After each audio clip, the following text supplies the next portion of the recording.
What is up, guys? Welcome to Just Offside, the weekly soccer show where we discuss all of the latest ongoings in the MLS this weekend. I'm Brendan. I'm Allan. And guys, the way the show works is we're going to be asking a ton of questions from you guys. We want to hear your feedback. Leave your comments below, answer our questions, and we're actually going to throw your answers up on our videos every week so you guys can get a little fame. We'll be getting a little interaction with you, and that's about it. So this week, we're going to be starting off with Seattle Sounders versus LA Galaxy. Woof, dude. Yeah, my gosh. A game with a ton of goals. Don't want to swear, but a lot of goals in that one. Yeah, Seattle Sounders won 5-0. They thrashed LA Galaxy. Seattle's now like 5 games on the bounce in a row. LA Galaxy without big man Ibrahimovic. What can you say? Yeah, a lot of it. Watching that game, it made me kind of a little bummed out to see LA Galaxy. It looked like they were just making a little too many mistakes. I think Zlatan was quoted saying like some of the mistakes they were making are absolute elementary. So.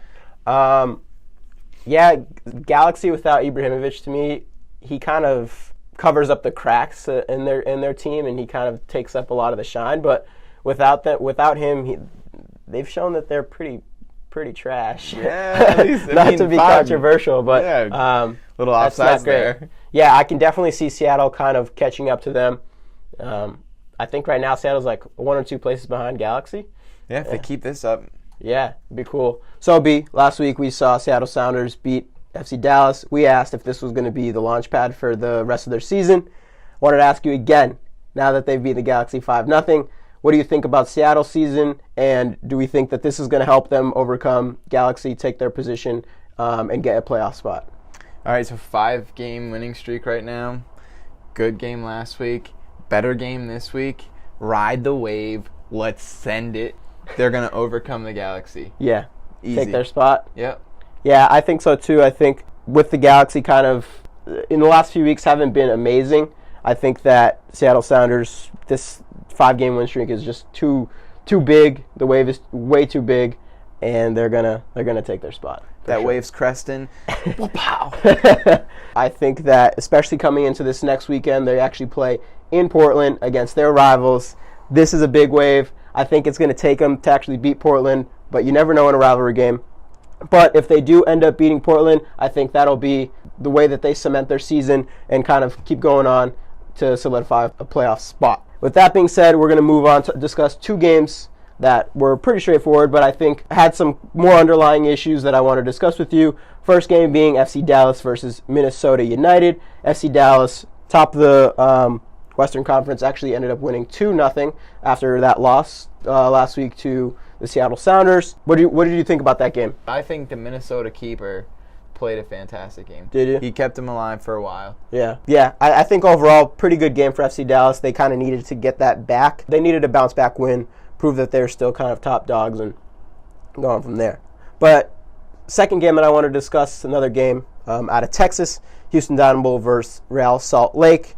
Real Salt Lake ended up winning that game 2-1, thanks to a PK kind of at the end of the game. Straightforward game, I think. Yeah, relatively straightforward.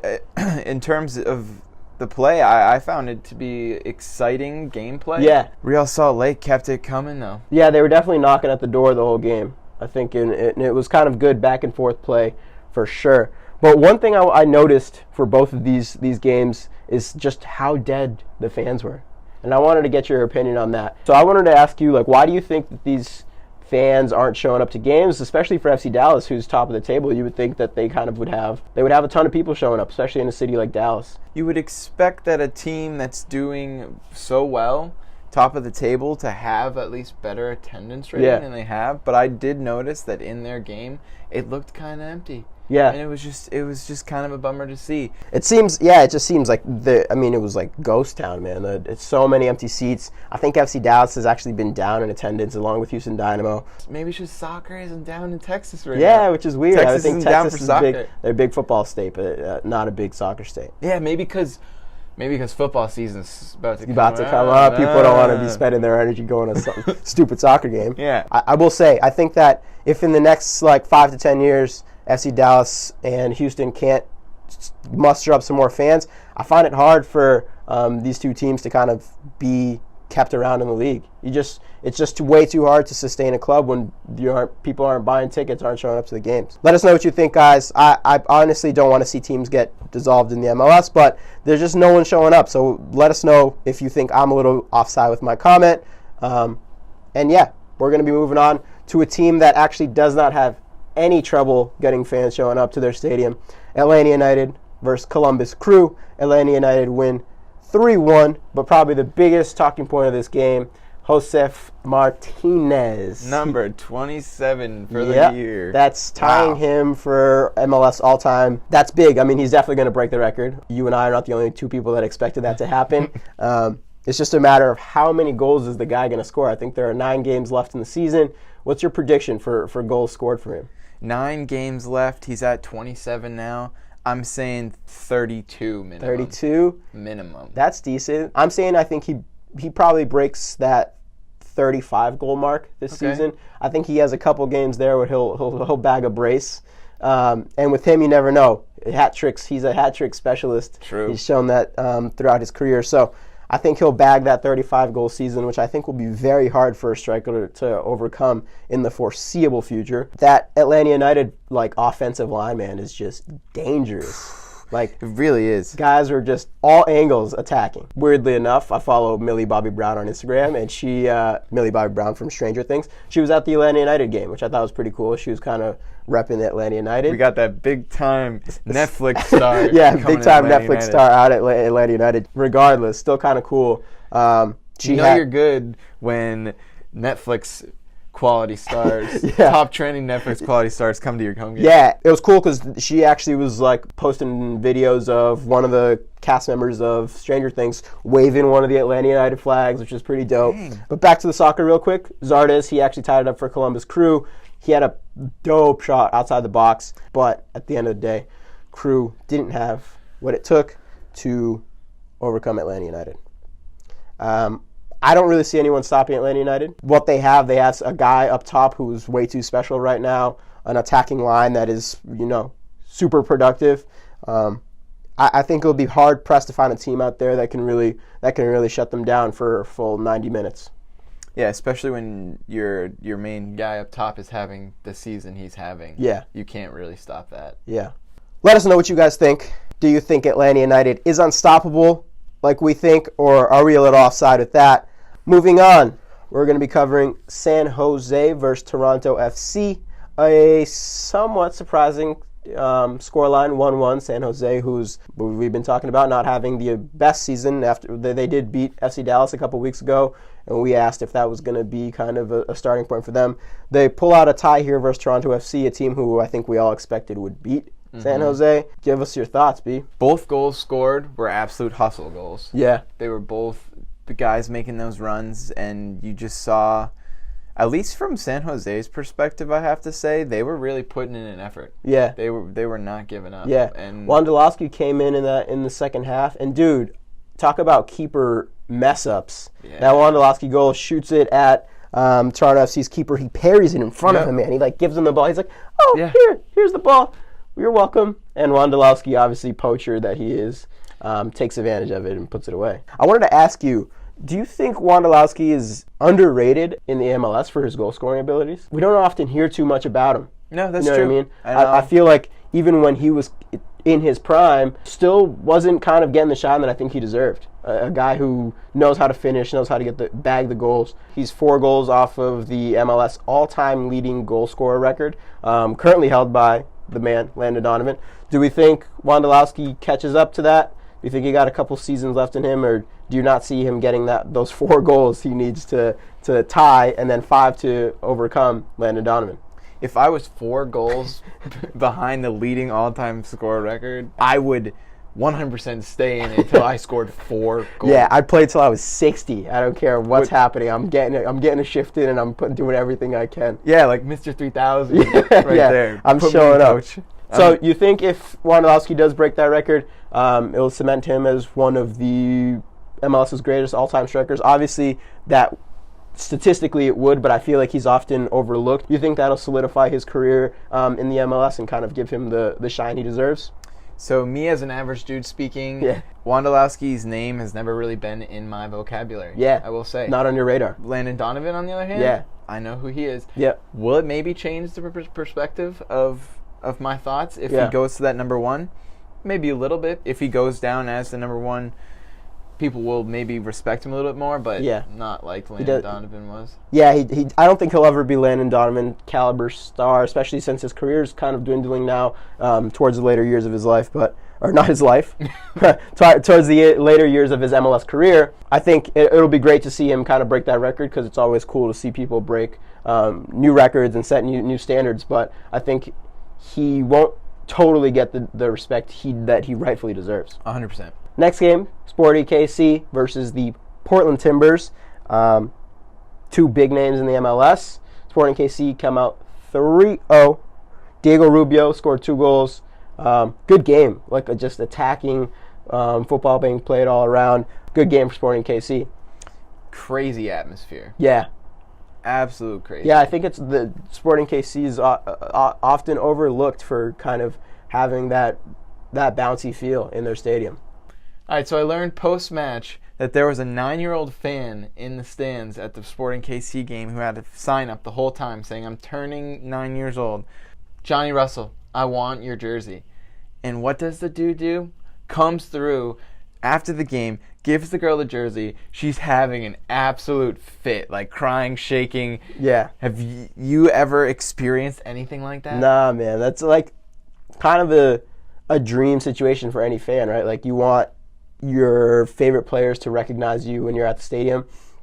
I personally love that he did that. I love when players do that, because it shows that they, not only that they care, but it's kind of important to fans to know that whatever signs they're holding up or that their support is kind of recognized. True. So that's super dope that he did that. I think that that's just like a touch of class. But yeah, I mean, those videos where players kind of give fans the jerseys, and you always see them every now and then.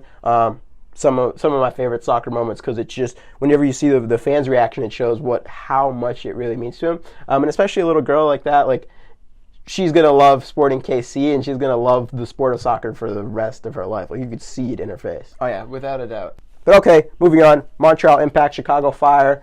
Montreal wins it 2-1.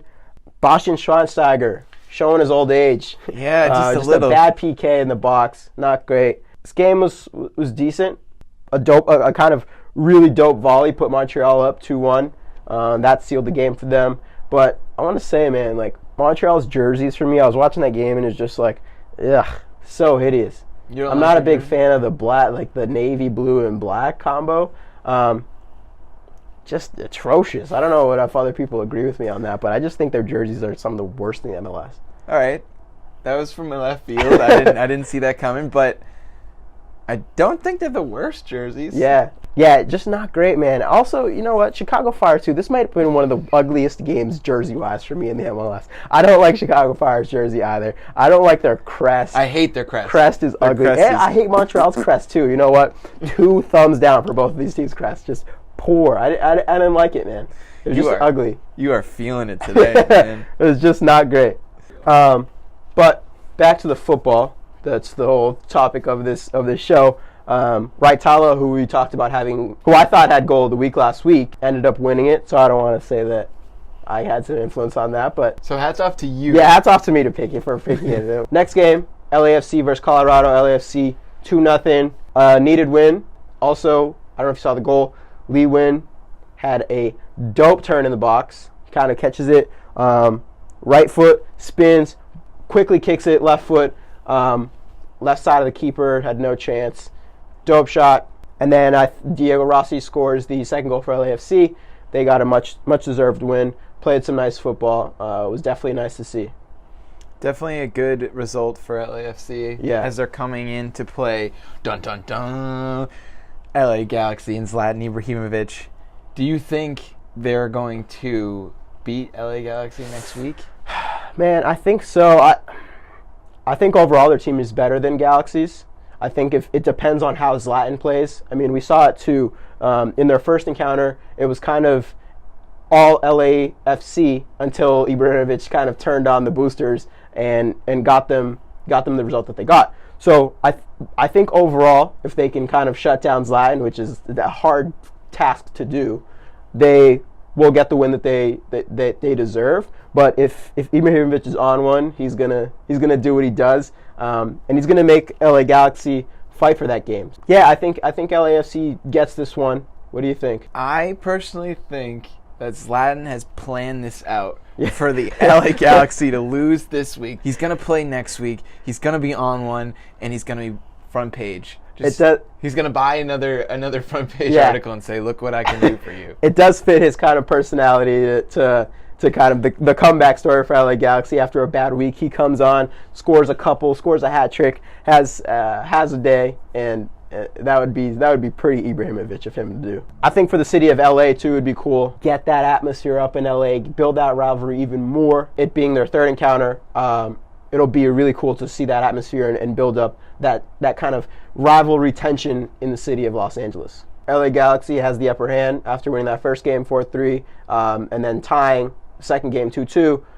LAFC is going to want to get a result here for sure. Kind of end their season playing regular season games against their cross-city rivals. They definitely want to get a win. Who's taking it home this weekend? LAFC, LA Galaxy. Let us know. Now we're talking Philadelphia Union versus New York City FC. Philadelphia Union got a much-needed win here. They've been kind of on the bounce. We've been seeing them kind of pull out some wins here. It was a good win for them against NY. Philadelphia really needed it. I think they're now fifth in the Eastern Conference. Definitely needed it. They were playing some good football too, man. They were putting NYFC under some pressure. Big time pressure. First goal is nice. Second goal is even nicer. I remember seeing that. Oh, yeah, man. Ilsinho, a little Brazilian fella, pulled out some tricks in the box, man. It was nice. Straight up and down. Yeah, and he was causing some havoc because he actually ended up getting one of the New York City players a red card. Yeah, a little scuffle at the end. Talk about end 90+5. Yeah, NYFC still kind of comfortably sitting in their position that they're currently in. I don't see the Union catching up to them. I think that New York City is feeling pretty comfortable. I think it was kind of an off game for them. But Philadelphia, man, they're still balling. They're not giving up, and then they've been playing pretty well in the recent weeks. Yeah, what do you think? They're gonna land top 4 finish? They're in 5th right now. I don't know, man. I think with the current way they're playing, they're gonna put up a shot. But I don't see the top 4 teams kind of giving up the positions that they're in currently. I think that they're a little too comfortable now, and really good teams. So I don't think that they're gonna let that slip. Vancouver Whitecaps, New York City Red Bulls, 2-2. An important game for Red Bulls, who's coming up, rivalry game coming up against New York City FC. Red Bull would have liked to come out with a win, but they ended up getting a red card as well. Still able to pull out that draw, but good game. This was like a back and forth game. A lot of chances both ways for sure. But going back to this future game coming up this Wednesday, New York Red Bull, New York City FC, a big rivalry match in New York, obviously. This is playing for points, man. New York Red Bull sitting in second, New York City FC sitting in third. Obviously, each team wants to come out ahead, but in implications-wise, this is big implications on the table where each one ends up for playoff position, what and whatnot. Who do you think comes out here? I'm gonna go with Red Bulls. Yeah, it's hard. Both these teams have big name players, strikers that score goals. New York City with David Villa, who I think has been balling this season, but Red Bulls have Wright Phillips, who's just been consistent. I mean, he got an assist this game versus Vancouver, but for some reason I feel like the Red Bulls are going to pull one out too. I think they're going to pull one out. I think they're just a little too scrappy for New York City FC, and they're gonna get the win that they need to keep their position and keep New York City FC in third. And what do you guys think? NYCFC, Red Bulls, who's got it? And finally, last game of the weekend, DC United, New England Revolution. New England Revolution, who we talked last week about being an utter disappointment, kind of kept up that trend. 2-0 loss to DC United. Interestingly enough, kind of unrelated to what was happening on the pitch, this is the first game where we had an all-female commentary. Did you get to listen to it at all? Overall, I thought it was dope that they had 2 female commentators. Yeah. No, I think it's weird that it's kind of taken so long for this to become a thing. But, I mean, it's a historic landmark. It's awesome to hear and see. I didn't think that they were bad at all. Like, if you're comparing them to other commentators, we've 100% heard worse commentators. 100%. And we have people here in the studio that would for sure back us on that. But, yeah, I think the commentating was good. DC United's football was better. They were playing some pretty good football. New England Revolution had a couple shots, but I think he had lost it a little bit in the Premier League. But I think the coming to the MLS is kind of reinvigorated him a little bit. But what do you guys think? I think that Wayne Rooney looks fresh. He's looking like he's not looking like super young Wayne Rooney, but he's looking like the Wayne Rooney of 3-4 years ago that still had some juice in his legs. And he's I think he's really relishing in the role of being kind of the main guy for DC United again. He's been all over for them, and I think the fans are really appreciating that. I 100% agree. Yeah. And I think having that role put on you, like gives you a little bit more confidence. Yeah, for sure. And I was watching this interview with him, and it was funny because he was talking about how much he likes living here in the U.S. because people don't really recognize him. So I think he's just comfortable here, man. He's just in his element.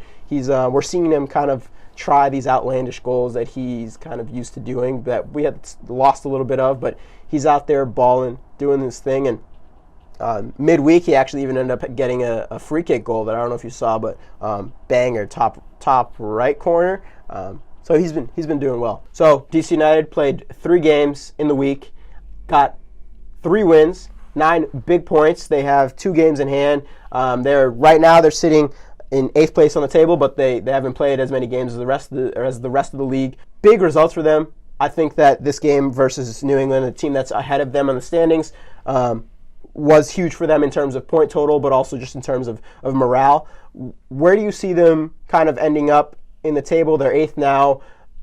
With Wayne Rooney playing the way he's been playing, with the team kind of high spirits, how do you see them ending up? Do they have a chance at a playoff spot, or is this kind of a good way to rebuild, especially given that they're at a new stadium? Fans have been showing up to the games, and that's been exciting. So as well as they have done this past week, and I don't think they're going to make the playoffs, unfortunately. But I do think this was a good rebuilding year. Yeah. Kind of good to show that DC United still has something and can be a fighter in the race. Yeah, for sure. And I think Wayne Rooney playing the way he's been playing, if he can keep this up next season, he's going to make DC United a force to be reckoned with. But yeah, I don't think that they're going to make a playoff spot, but for sure they're going to make games difficult for the remainder of the season, and maybe cause a stir in the way that the table ends up towards the end of the season. So that about wraps it up for us this week, guys. Please leave your comments below. Let us know if you think that anything we said today was just offside, or if you just want to leave a comment in general, please leave it below. We're going to be throwing it up on the video next week, so you get a chance to be on the video, be featured, which is pretty dang cool. As always, if you like the video, click that thumbs up button just below. If you like us in general, please drop us that subscribe. We would love that. And we really like seeing the channel grow. And if you want to see us grow, subscribing really helps us out. And guys, big week in the MLS coming up. It's rivalry week. So leave your predictions below. The right predictions, we're going to be throwing them up on the screen. So leave your prediction, guess who's going to win the game, and get a chance to get featured. That's about it from us. Peace.